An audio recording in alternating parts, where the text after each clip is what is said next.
Bem-vindos ao nosso Pode Sim. Eu sou o Carlos Luiz. Oi, pessoal, sou o Daniel, tudo bem? Oi, gente, eu sou a Priscila, tudo bem? Vamos falar hoje de um tema muito interessante. A nossa pergunta é: qual a missão de Jesus de Nazaré no mundo? O que é que Jesus veio fazer neste planeta? Daniel, o que é que você acha? Bom, assim, ele na verdade veio fazer muitas coisas, mas a principal foi implantar a religião do amor. Que antes disso, Deus era visto como um ser punitivo, vingativo, era a lei do olho por olho, dente por dente. Já depois de Jesus, marcou o início do homem começar a ter mais essa ideia do Deus amoroso, Deus Pai. Acho que foi isso. Priscila? Bem, ele veio mostrar pra gente, eu acho que ele veio servir de exemplo, no caso, né?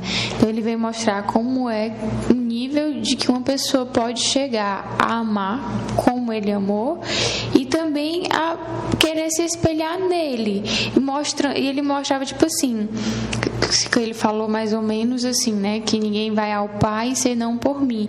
Então, nos exemplos dele, então veio seguir pra gente como um norte. Tipo assim, se eu quiser me aproximar do Pai, né? Do Deus, do Criador, eu preciso agir como ele agiu, mais ou menos. Tudo bem que a gente vai conseguir agora, já que a gente está na Terra, as pouquinhas a gente vai melhorando, né? Mas, enfim, é aquele exemplo, é aquilo ali que a gente tem que seguir, é aqueles costumes que ele tinha, né? Mais ou menos isso. Bem, então temos duas opiniões diferentes e vou colocar uma terceira opinião, né? Jesus não veio nos salvar. Porque você falou, né? O Daniel falou do amor, de uma religião baseada no amor, você falou do exemplo do que a gente devia imitar, mas normalmente a gente ouve as pessoas dizendo: não, Jesus veio salvar o mundo. Veio ou não veio, salvou ou não salvou? Essa história de que Jesus veio salvar o mundo é a mesma de que Jesus veio nos tirar o nosso pecado, veio nos salvar dos nossos pecados. Eu acho que é uma visão assim, não imediatista. Não foi Jesus veio, morreu na cruz e salvou o mundo dos pecados. E podia ser uma coisa até considerada desonesta, né? Porque se ele veio pegar nossos pecados, se os pecados são nossos, né? Apropriação da propriedade dos outros, né? Apropriação indébita, né? Quer dizer, ele veio tomar o que era nosso. Não pode, né? Uma pessoa ia gostar, né? Que ia tomar. Não, mas não pode, né? Se os pecados são meus, como é que a gente chega e toma e leva, assim? Eu deixava. Você deixava de levar, né? Você é desprendido, é diferente. Você já evoluiu ao ponto de se desprender, né?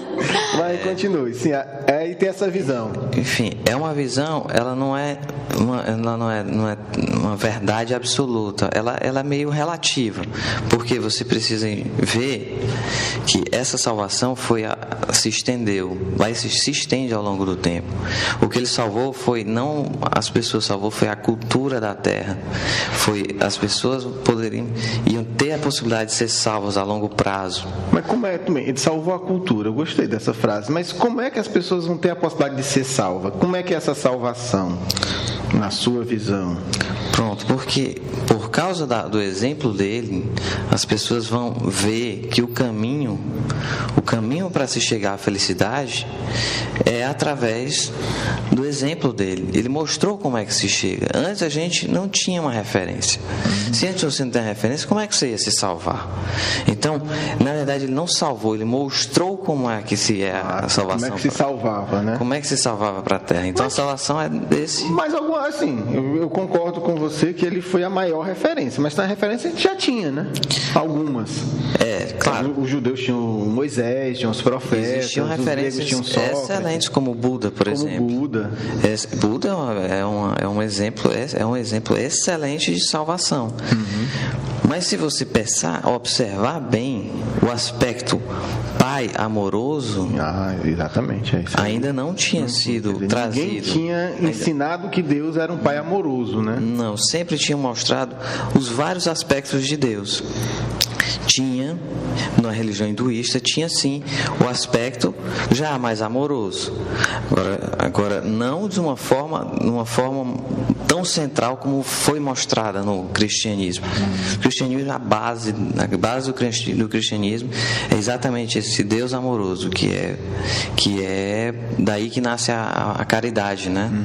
Se o Deus é amoroso, então nós também temos que ser caridosos com os irmãos. Excelente, eu acho que isso muda muito, né? Porque dá essa proximidade a Deus, porque pegando o povo judeu, né, onde Jesus nasceu, todo o Antigo Testamento, né, com profetas que são médiuns maravilhosos, havia muita orientação, mas Deus era sempre colocado um pouco mais, um pouco menos, como aquele ser violento, agressivo, que castigava, né, que devia ser temido.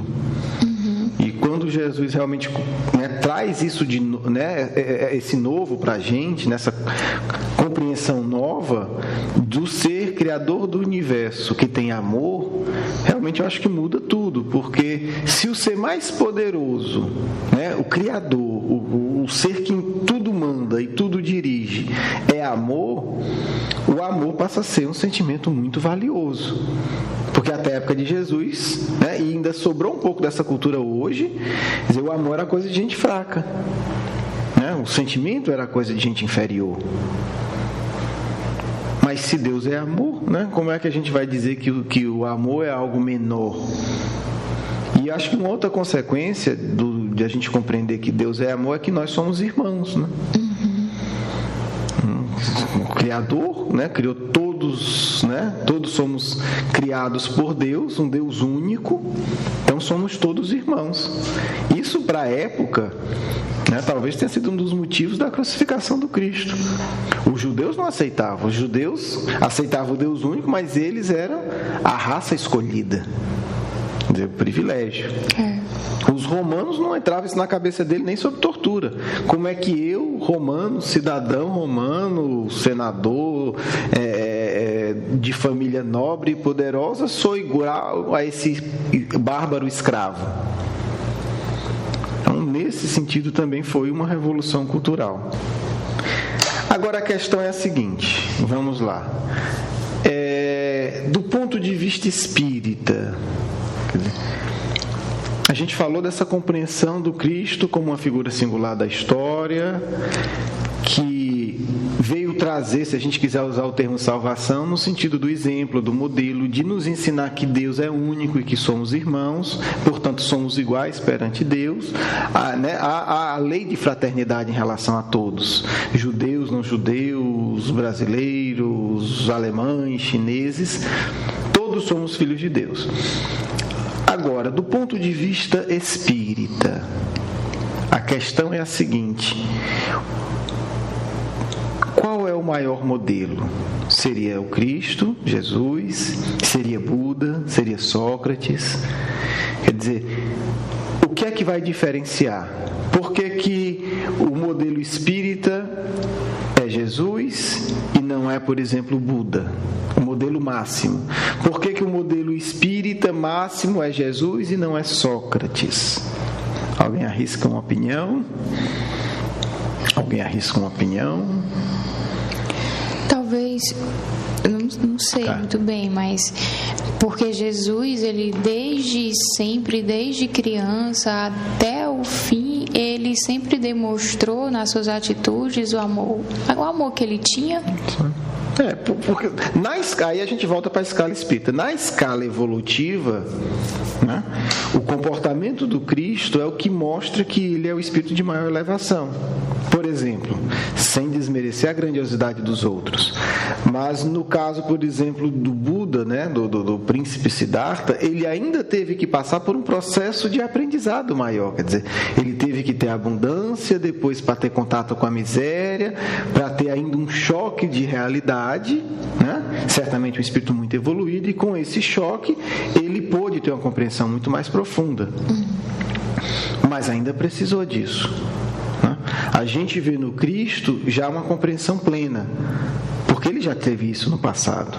Então a gente começa a distinguir a percepção do Cristo, ela está muito acima da percepção de toda a cultura dele e de todas as limitações humanas.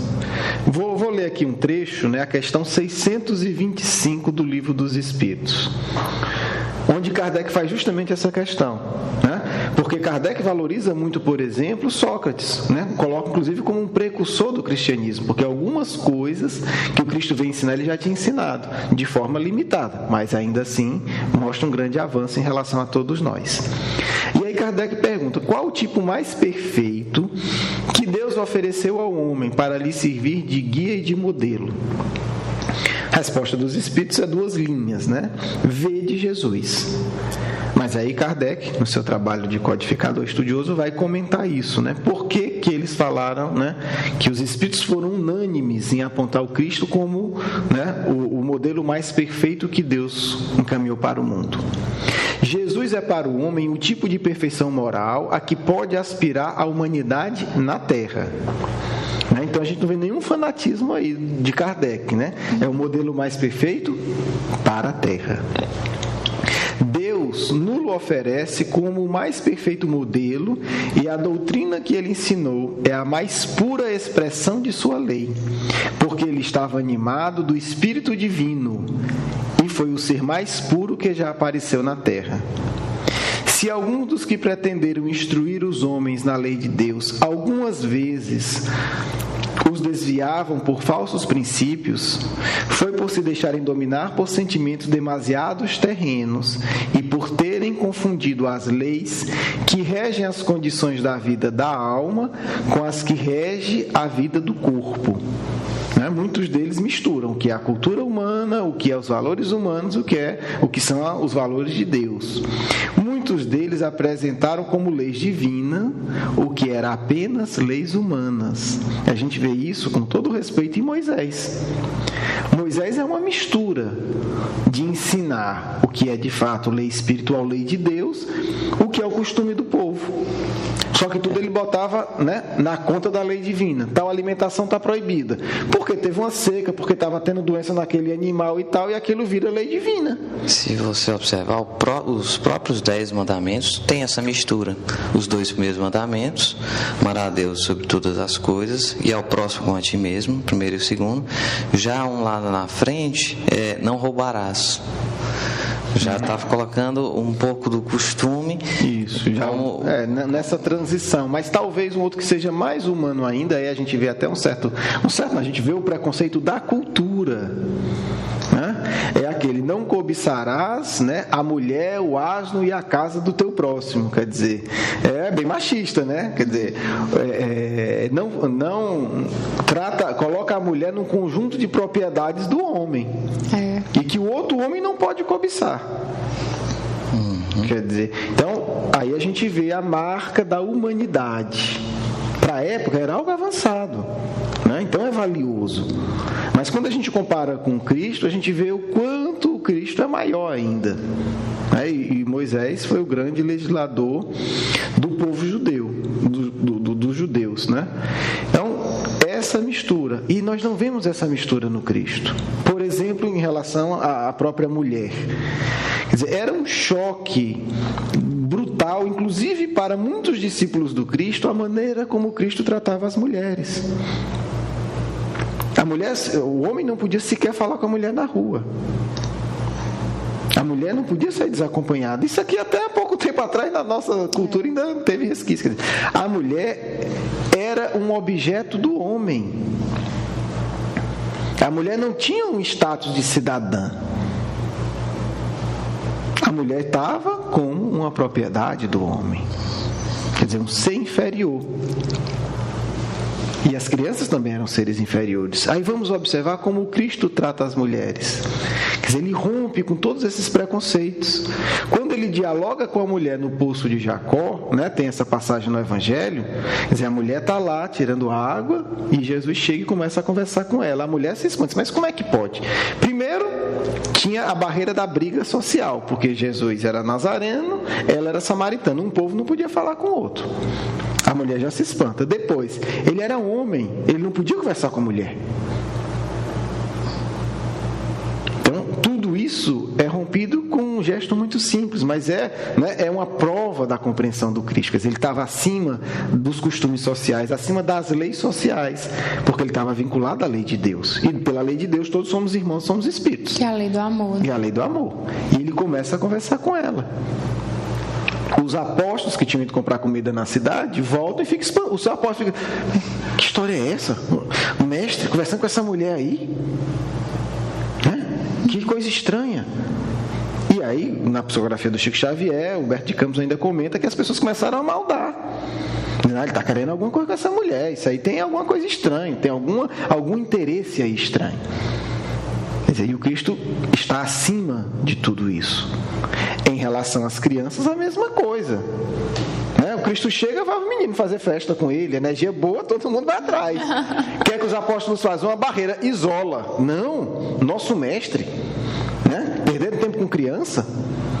Nenhum sábio do templo ia perder tempo com criança, porque era perder tempo mesmo na visão da época. E o Cristo dá um carão nos apóstolos. Deixai que as crianças venham a mim e não as impeçais. Quer dizer, como quem diz, não te mete, deixa eles livres, eu quero que eles se aproximem de mim. E aí nos relatos espirituais da Ivone Pereira, no Memórias do Suicida, a gente vê um espírito belíssimo que diz que tem essa lembrança, ele criança e Jesus acariciando a cabeça dele. E ele é um espírito que está ajudando lá, os que suicidaram. Exatamente. E tal, Já é um espírito muito evoluído, ajudando eles, falando de Jesus para eles, contando as histórias e mostrando as histórias que ele viveu. Vale a pena conferir, um dia a gente fala sobre Memórias do Suicida, é um livro belíssimo. Então, o que a gente vê que Jesus fez prova que ele agia segundo a inspiração da lei de Deus e não segundo os costumes humanos. Os outros foram grandes, mas sempre misturavam a lei de Deus com os costumes humanos. E aí a gente vê que Kardec acertadamente comenta, e os espíritos sem nenhuma dúvida colocam sem equívoco Jesus como um modelo maior, porque ele foi capaz de estar acima dos preconceitos, dos interesses sociais, das paixões, das opiniões mais limitadas. Por quê? Porque ele estava em contato direto com Deus. E aí a visão dele estava acima de tudo isso. Por isso que Jesus nunca fundou nenhuma religião. Curioso a gente pensar isso. Quer dizer, historicamente, não há nada na postura do Cristo de ter fundado nenhuma religião.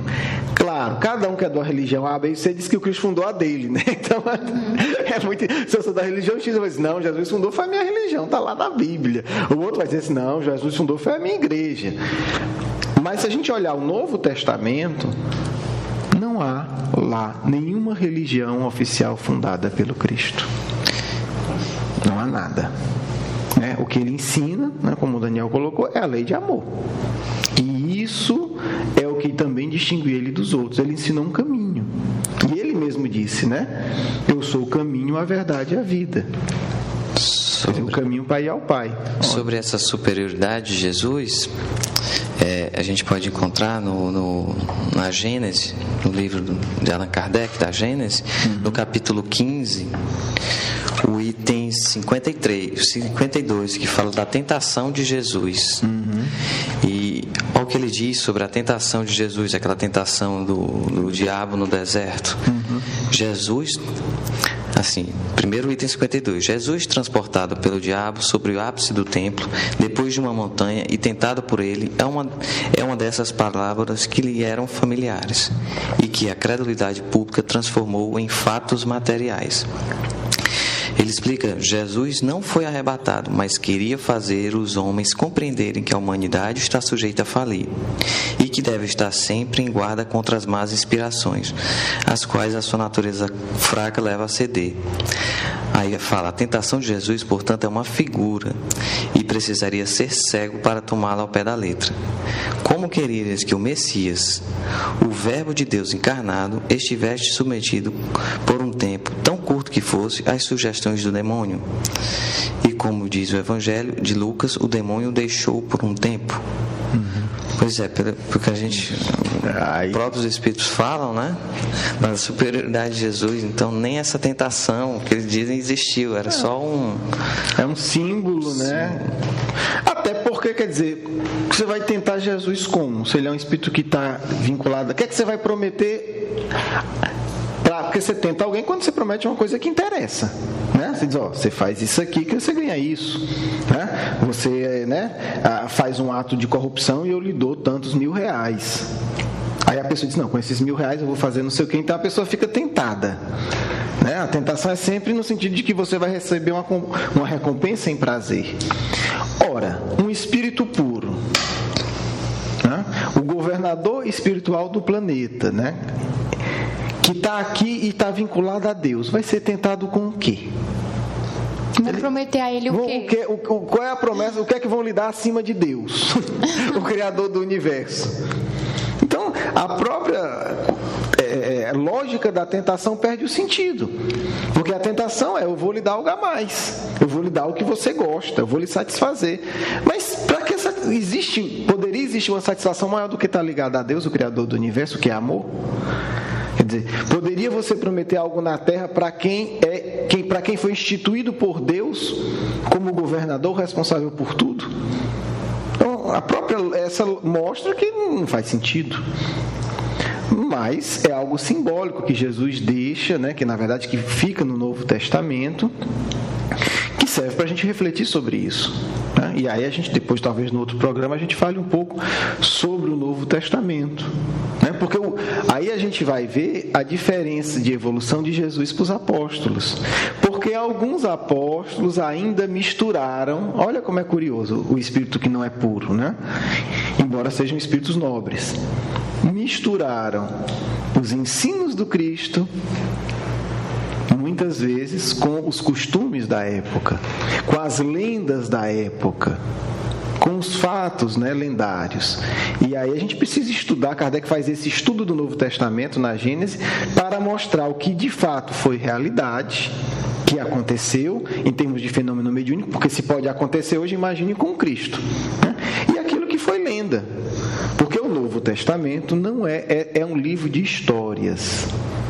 E ali a gente vai encontrar fatos reais, a gente vai encontrar histórias que Jesus inventou para educar o povo, né? Ele criou uma história para educar o povo, que são as parábolas, e a imaginação de quem escreveu.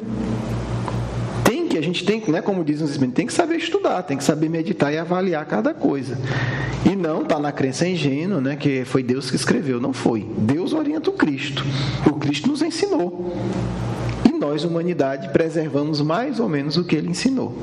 Agora, eu acho interessante, Carlos, eu acho que a gente deveria frisar uma parte, apesar de realmente Jesus não ter sido tentado assim pelo diabo, né? Mas quando fala diabo, na verdade a gente tem uma figura de um ser só, que é mal para sempre, que Deus criou um mal para sempre, porque quis criar uma pessoa mal para sempre, né? E aí, assim, eu acho interessante, eu acho que é bom a gente falar sobre isso um pouquinho, nem que seja um pouquinho. O que é que você entende, assim, sobre... Porque aí tem outra confusão, né? A própria palavra demônio sofreu muita modificação, porque se a gente pegar a origem da palavra demônio, ela significa simplesmente espírito. E alguns significam bons espíritos. Por quê? Porque o Sócrates, ele fala que ele tinha um daimon, um demônio que orientou a vida dele toda. Quer dizer, então não podia ser um espírito ruim, né? Orientou um dos maiores sábios da história do mundo. E ele fala, e isso é interessante porque isso é documento histórico. Uma vez discutindo na faculdade isso, o pessoal disse, não, mas é a tradução. Eu digo, não, vamos pegar qualquer tradução que você quiser. Pegamos a considerada melhor em português. E ele fala. Eu acho que para não chocar, às vezes o tradutor coloca daimon, que na verdade é demônio. Alguns botam demônio mesmo. Porque na época de Sócrates, demônio era usado, podia ser usado, era espírito. Podia ser espírito bom, espírito mau. Mas enfim, aí a gente já vai começar. Então a própria palavra demônio começou a ser distorcida e virou, não virou só espírito ruim, virou o espírito ruim, né? Aí é outra lenda, que Jesus nunca falou isso, que Deus teria criado um espírito do mal, né, que seria o demônio, eternamente voltado do mal para perturbar todos os seus filhos. Aí imagina que criação interessante. Um pai chega e diz: não, eu vou criar aqui um ser, né? Vou inventar aqui um ser, uma máquina, e ele vai ficar torturando meu filho todo dia. Deus me livre, você ia... Eternamente. Ninguém ia querer ser o filho do mal, né? E assim, e se isso fosse, coitado do demônio, né? Porque se ele foi criado para ser eternamente do mal, ele não tem chance, vai sofrer sempre. Realmente. Então, segundo o Espiritismo e segundo o cristianismo de Jesus, não existe esse demônio voltado eternamente para o mal. O que existe são espíritos atrasados, que estão momentaneamente no mal, por revolta, por ingratidão, por não saber lidar com as suas dores. E que todos esses espíritos evoluirão e chegarão a ser espíritos tão evoluídos quanto o próprio Cristo. Graças a Deus, né? Quer dizer, todos chegaremos ao patamar de ser igual ao Cristo. Pode ser que demore um pouquinho, alguns bilhões de anos a mais, alguns bilhões de anos a menos, mas a gente chega lá, né? Isso depende da gente, depende da gente, né? Queimar alguns bilhões na etapa evolutiva. A gente querer se melhorar. Por conta da boa vontade, né? Então, é uma questão interessante que é importante esclarecer. Agora, a pergunta é a seguinte, pegando o que o Daniel falou no começo, quer dizer, ele colocou que um dos pontos centrais da missão do Cristo era nos aproximar de Deus, né? Ensinar que Deus é amor e criar essa proximidade. Eu queria que cada um de vocês falasse ou uma passagem do Novo Testamento que gosta muito, ou, principalmente, como é que é essa relação de vocês com Jesus? Vocês conversam com ele, bate papo, toma café junto, conta história engraçada.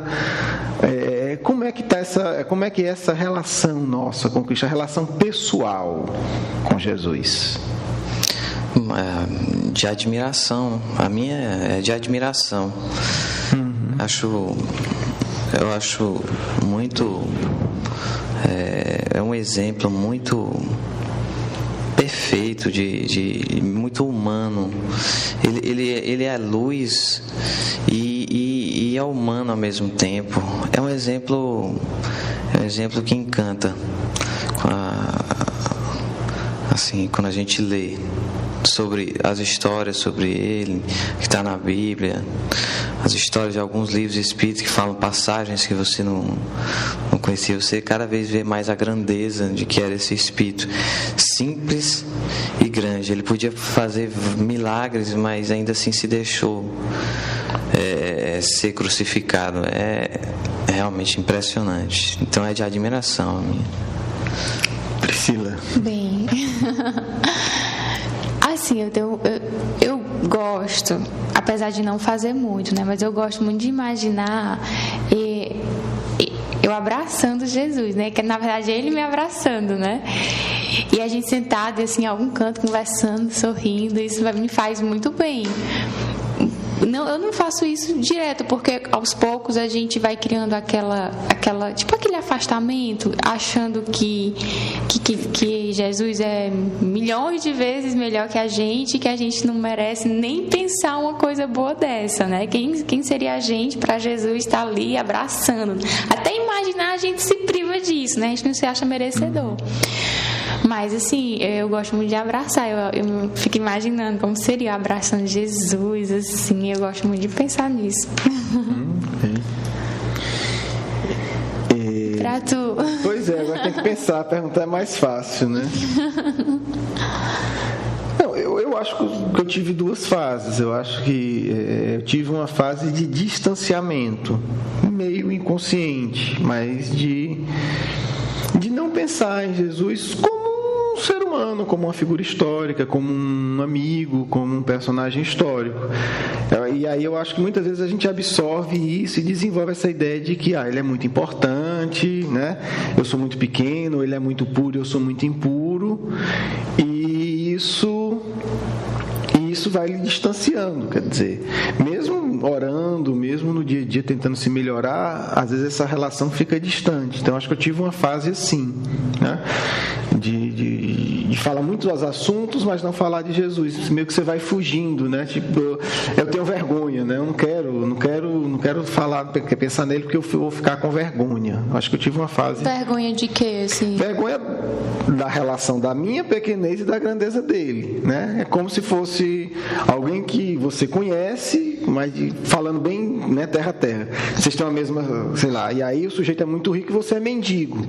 E aí você diz, não, eu não quero passar em frente à casa do fulano, na mansão dele, que vai que ele está saindo e olha para mim e vai dizer, mas Carlos Luiz, eu aqui no meu carrão milionário, estou aí, né, pedindo esmola. Eu acho que é um pouco isso, essa sensação. Talvez por isso eu tenha me apaixonado muito pela história que Jesus conta do filho pródigo, né, que eu acho que trabalha muito todas essas questões. E acho que meditando sobre isso e refletindo e em diálogo com os amigos espirituais, eu fui me aproximando, né? Eu acho que hoje a minha relação é de amigo, assim, eu consigo imaginar Jesus, consigo mentalizar, consigo sintonizar com Ele. E aí é importante explicar isso, quer dizer, eu sintonizar com Ele não quer dizer que eu vou sintonizar e vou psicografar a mensagem dele, mas que emocionalmente eu me permito buscá-lo, né? Porque a busca por um espírito superior é uma busca emocional. É você dizer, eu quero me vincular ao Cristo. Eu quero me vincular a essas energias poderosas e boas. Eu quero me vincular a essa luz. Então eu acho que é um exercício que eu passo a passo faço cada vez mais, né? Como se você fosse dando um passinho de cada vez, né? Porque a transformação emocional e evolutiva nunca é instantânea, né? Ah, mudou tudo, não. Mudou, mas continua, né? Muda um aspecto e outros continuam. Então, eu acho que essa reflexão na parábola do filho pródigo, eu vou contar rapidinho, né? Essa história, vou tentar resumir, que eu acho que ensina muito e é muito bonito, porque eu acho que ela resume essa mensagem toda do Cristo para todos nós, né? Onde é que o pessoal encontra essa partezinha aí? No Novo Testamento, né? Temos lá parábola do filho pródigo. Eu não vou saber dizer onde está no Novo Testamento. Eu vou ver se eu pego aqui. Mas eu vou contar a história, quem quiser procurar no Novo Testamento encontra. E nos livros do nosso amigo Caibar Schutel, ele comenta essa parábola muito bem, né? No livro Parábolas e Ensino de Jesus, que tem a parábola, ele vai explicando os significados da parábola. Aconselho procurar, dá para encontrar com certa facilidade. Mas a história é uma história que Jesus cria para nos falar de Deus e nos falar do amor de Deus e do perdão de Deus. A história, resumidamente, um pai rico, dono de uma grande fazenda, tem 2 filhos, e um dos filhos diz que quer ir embora, quer deixar a casa do pai. Então chega para o pai, fala isso, pede a sua parte da herança e vai embora, se afasta do pai e da família, vai para lugares distantes. E ali, né, rico, boa vida, livre, né, se sentindo, né, certamente o dono do mundo, como todo mundo que tem algum dinheirinho, ele começa a ter uma vida de farra, né? O Evangelho usa a palavra dissoluta, uma vida de farra, de bebida, de mulheres, de jogo, de farra. Só que aí, né, como sempre acontece, o dinheiro acaba. E ele começa, né, fica sozinho, de farra, certamente deve ter rolado uma boa depressão, e as contas chegando e ele está liso. Não tem mais o que fazer, acabou o dinheiro. Para completar, vem uma grande seca na região, e aí uma situação de miséria dele se soma à situação de miséria da cidade que ele está, do povo que ele está. E ele procura trabalhar e nada e não consegue. Consegue um emprego de cuidar de porcos para comer a comida dos porcos. Caramba. E aí ele fica nessa situação terrível. Até que um dia ele se lembra que tem um pai e diz, meu Deus, na fazenda do meu pai, mesmo os empregados dele vivem muito melhor do que eu estou vivendo aqui. Já sei o que eu vou fazer, eu vou voltar e vou pedir para o meu pai perdão e vou pedir que ele me empregue. Eu quero ser funcionário da fazenda dele, porque o pior funcionário dele vive muito melhor do que eu. O pior, que eu digo, o que menos recebe, o menos gratificado, recebe muito melhor do que eu. Meu pai sempre foi um bom patrão. Eu vou pedir para ser empregado do meu pai. Eu não posso pedir mais nada porque a minha parte eu já gastei. E aí ele faz a viagem de volta. E quando ele está chegando, um funcionário reconhece ele de longe e aí vai avisar o pai. O pai bota a melhor roupa, sai da fazenda e vai receber ele na estrada. E o abraça, e o beija, e acolhe ele de novo e dá uma grande festa. Como filho, não como assim, como né? Filho, ele recebe publicamente assim, como filho, né? Veste o filho dele com a melhor roupa, se veste com a melhor roupa, que era um símbolo, né, de acolhimento, acolhe o filho e dá uma grande festa. Quando ele está dando a grande festa, o irmão dele não fica do lado de fora da casa, não participa. O pai manda chamar e ele não vai. E o pai vai ter com eles: filho, vamos comemorar, o seu irmão voltou. E ele diz: eu sempre estive aqui e você nunca fez, né? Nunca matou um cabrito por mim. E com ele você manda matar o animal mais gordo, né? O novilho. E o pai diz: mas meu filho, você sempre teve tudo aqui. O seu irmão estava perdido, né? E agora ele retorna. Nessa história, a gente vê muitos ensinos que quem lê lá o livro do Caibá Schutel, Parábolas do Ensino de Jesus, vai aprofundar. Eu vou destacar poucas coisas, né? Porque é um símbolo, é uma história criada. Quem é o pai? O pai é Deus, que está ali com seus filhos na abundância. O filho resolve se afastar da casa do pai. Somos nós, quando nós nos afastamos da lei de Deus, da proteção divina, e vamos ter uma vida contrária à lei de Deus. Uma vida contrária à lei de Deus sempre nos leva ao sofrimento, que é o caso dele, né? E ele estava comendo o que? A comida dos porcos, quer dizer, o símbolo, né? Um símbolo apenas das paixões inferiores, quer dizer, ele foi se alimentar do que tinha de mais inferior no mundo, né? Do pior alimento, né? Do alimento que sobrava dos porcos, quer dizer, o resto do resto. Ele optou por esse alimento, mas ele se arrepende. E aí é bonito, porque o arrependimento dele não é: me arrependi, não. Ele tem que voltar, ele está longe.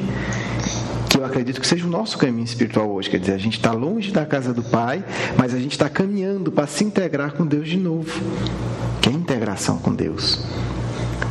Só que na cultura judaica o que o pai fez era inconcebível, porque o que o pai tinha que fazer era não ter recebido o filho. O pai, além de receber, ele sai e vai receber ele na praça pública.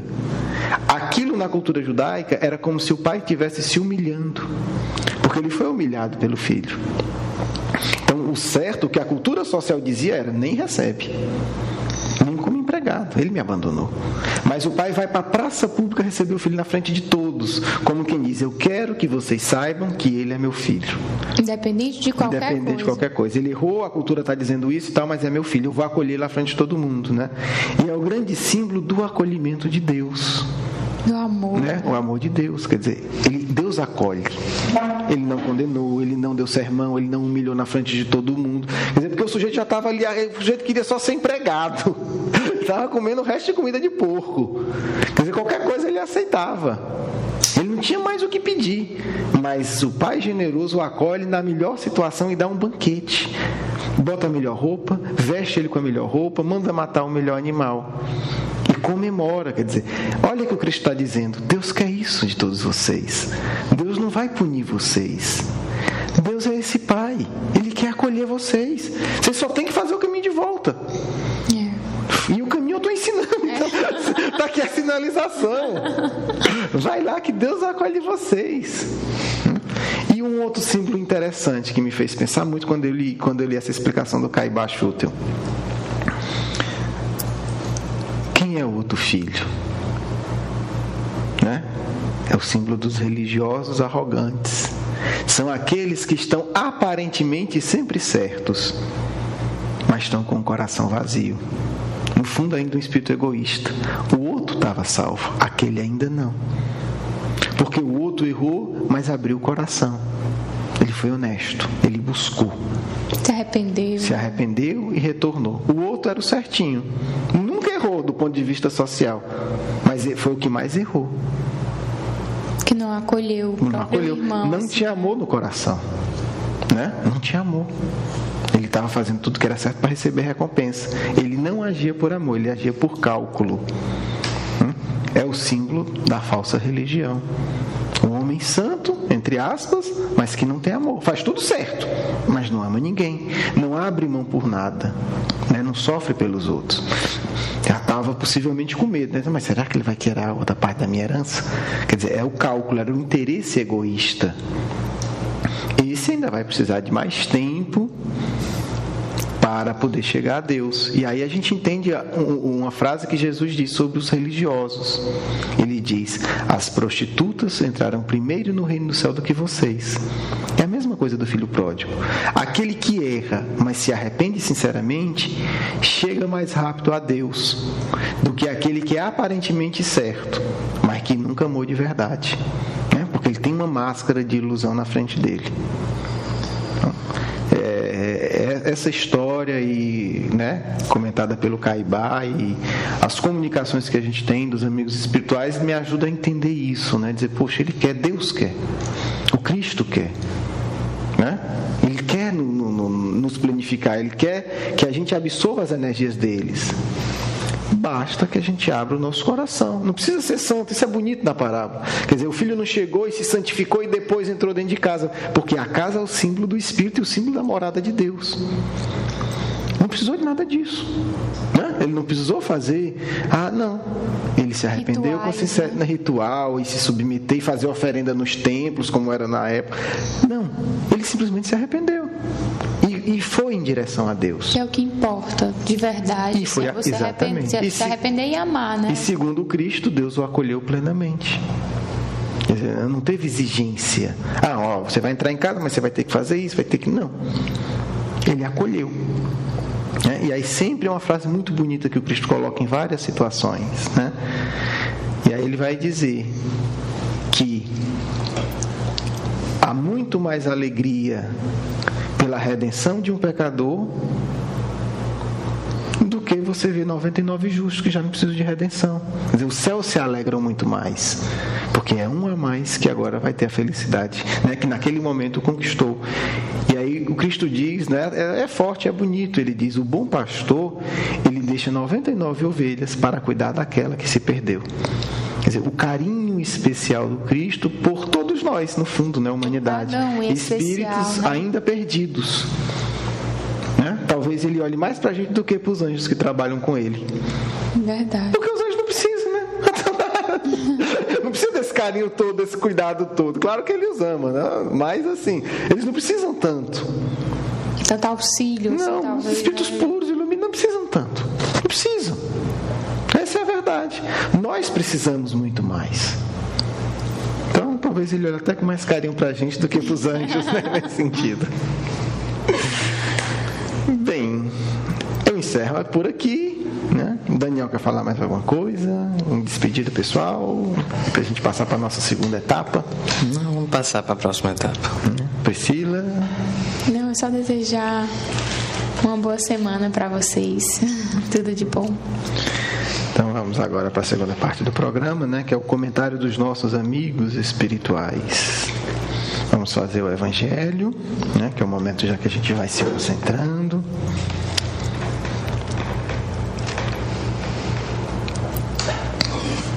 A fé e a caridade. Disse-vos, não há muito, meus caros filhos, que a caridade sem a fé não basta para manter entre os homens uma ordem social capaz de os tornar felizes. Pudera ter dito que a caridade é impossível sem a fé. Na verdade, impulsos generosos se vos depararão, mesmo entre os que nenhuma religião tem. Porém, essa caridade austera, que só com a abnegação se pratica, com uma constante sacrifício de todo interesse egoístico, somente a fé poderá inspirá-la, porquanto só ela dá se possa carregar com coragem a perseverança, a cruz da vida terrena. Sim, meus filhos, é inútil que o homem, ávido de gozos, procure iludir-se sobre o seu destino nesse mundo, pretendendo ser-lhe lícito ocupar-se unicamente com a sua felicidade. Sem dúvida, Deus nos criou para sermos felizes na eternidade. Entretanto, a vida terrestre tem que servir exclusivamente ao aperfeiçoamento moral, que mais facilmente se adquire com o auxílio dos órgãos físicos e do mundo material. Sem levar em conta as vicissitudes ordinárias da vida, a diversidade dos gostos, dos pendores, das necessidades, esse também um meio de vos aperfeiçoardes, exercitando-vos na caridade. Com efeito, só a poder de concessões e sacrifícios mútuos podeis conservar a harmonia entre elementos tão diversos. Essa é a mensagem do Evangelho, do capítulo 11, do título A Fé e a Caridade. Vamos agora elevar nossos pensamentos, a gente se preparar.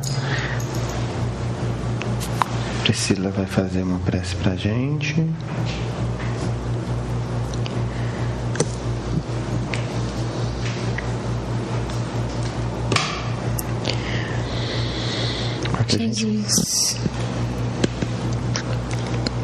Jesus amado, obrigada pelo seu amor, pelo cuidado que você tem conosco, por tudo, pela nossa vida, por tudo. Assim seja.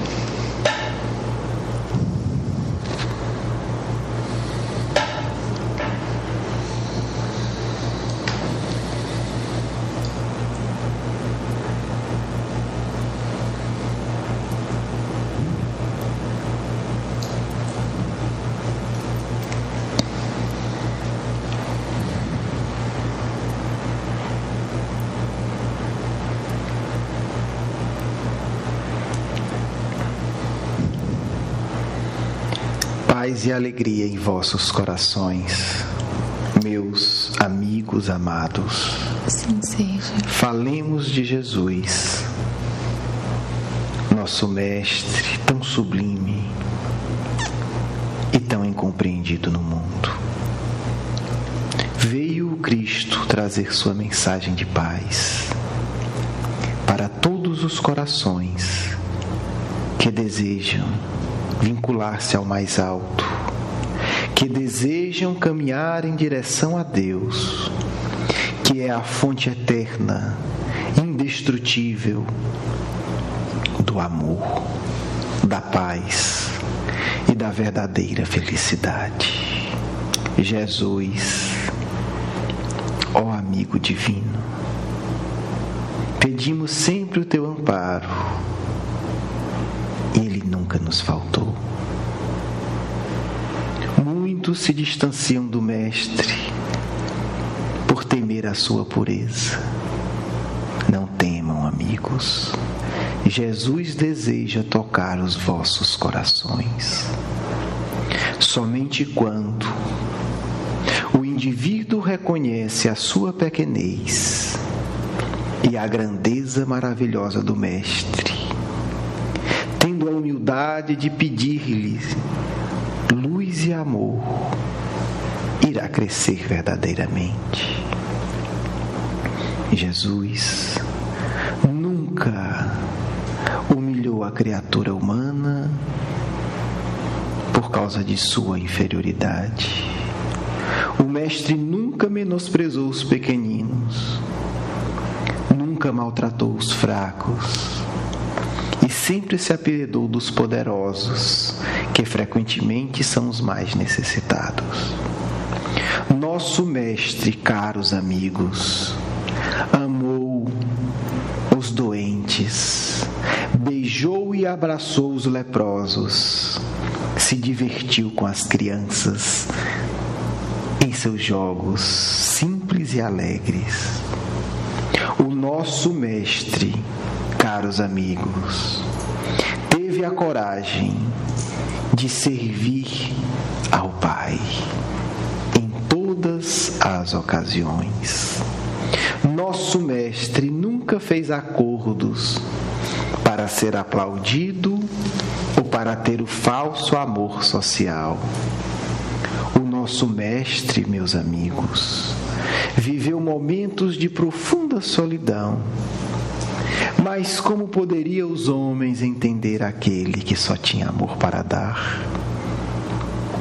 Muitas vezes, nosso mestre chorou. Chorou apiedado da miséria dos homens.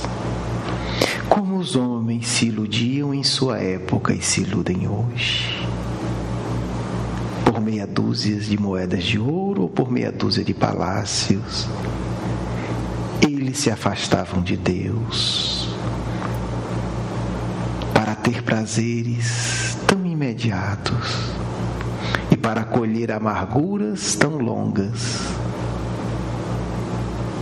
O mestre chorava, porque o seu coração ansiou e anseia ainda hoje de ver que todos nós tendo alcançado a paz. Mas nosso mestre, acima de tudo, sorria. O mestre sorria ao ver a natureza se renovando. O mestre sorria ao ver as crianças brincando em seus jogos fraternos. O mestre sorria quando uma alma de boa vontade pedia-lhe ajuda e orientação. Porque uma só foi a fonte de alegria de nosso mestre neste mundo. A alegria de nos ver melhor. A alegria de ver que pouco a pouco nós compreendemos a lei de Deus. A alegria de entender que no futuro todos nós seremos muito felizes. Neste momento, peço que cada um de vocês, a todos os amigos e amigas que me ouvem, elevem seu pensamento e abram seus corações e permitam que a mão do Cristo possa tocá-los. Porque, meus irmãos e irmãs, a mão do nosso Mestre tocou feridas fedorentas e as curou. A mão de nosso Mestre ergueu pedras pesadíssimas para socorrer alguém.